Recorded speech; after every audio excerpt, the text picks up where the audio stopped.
There's so much at stake. Allison Polito is a 48-year-old mother of two who's always had hip problems. I had childhood dysplasia in my hip. In my 20s, I was skiing and I fell. And surgery to repair cartilage Arthritis only gave her short-term relief. I couldn't really walk my natural hip. I just decided it was time to take the next step and have a hip replacement. A former healthcare consultant, Allison really researched her options and chose the DePuy ASR hip system, only out since 2003 and co-developed by then Duke surgeon Thomas Vail. ASR's chromium and cobalt metals promise to make it more durable than previous implants. Where's a real problem for hip replacement? It's probably what causes the majority of failures over time. Dr. Michael Bolognese You'll see now is the director of surgery at the Duke Orthopedic Department. And there's a socket. He scrubbed in with Dr. Vail on more than 200 ASR implants. Traditional hip replacement will have a metal ball and a plastic liner. Our hope would be that with those younger patients, these hard-on-hard bearings might give them an advantage from a standpoint of wear. And that's exactly how the ASR system has been marketed worldwide for active younger patients like Allison. I sent emails to my surgeon saying, I thank you so much for, taking my pain away and giving me this opportunity to get on a bike with my kids. But 5 months after the operation, Allison says her pain was back. It was incredibly painful. Allison is not the only person who complained about pain from her DePuy ASR hip implant device. DePuy says 93,000 people had these metal-on-metal devices surgically implanted. Medical registries around the world say hundreds of people have complained their metal devices did not work. Among the complaints, the system fails and has to be re-implanted.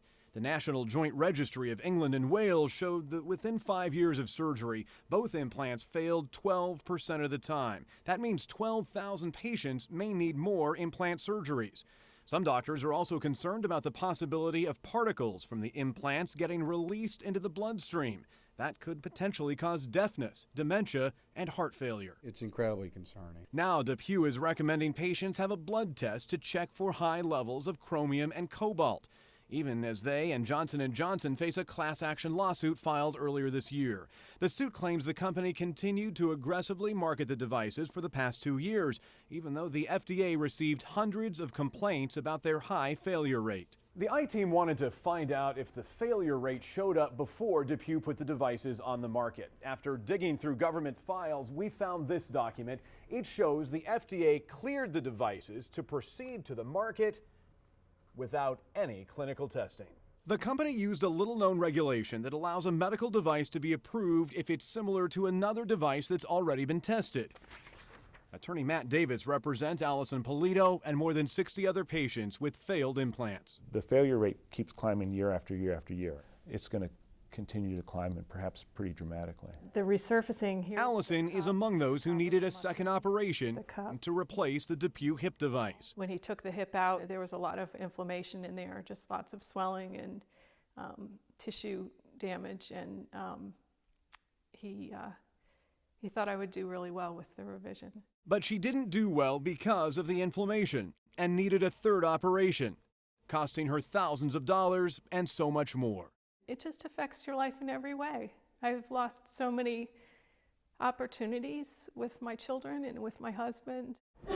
Just last week, lawyers representing implant patients met in Durham to talk about their cases. I'm pretty convinced that a number of people who have this device are going to end up in wheelchairs for the rest of their lives because the destructive process went too far. And in August of this year, DePuy issued a recall of its ASR hip implant systems. I'm angry, and I feel like this shouldn't happen in the United States. We have regulations. Patients are consumers. We rely on our doctors. We rely on the products that they use. Allison is feeling better now, but is nervous when she thinks about her future.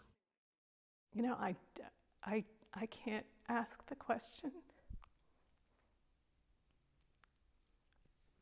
I think it's terrifying to think about. If this one doesn't work, I can't let my mind go there because you can just end up in a wheelchair.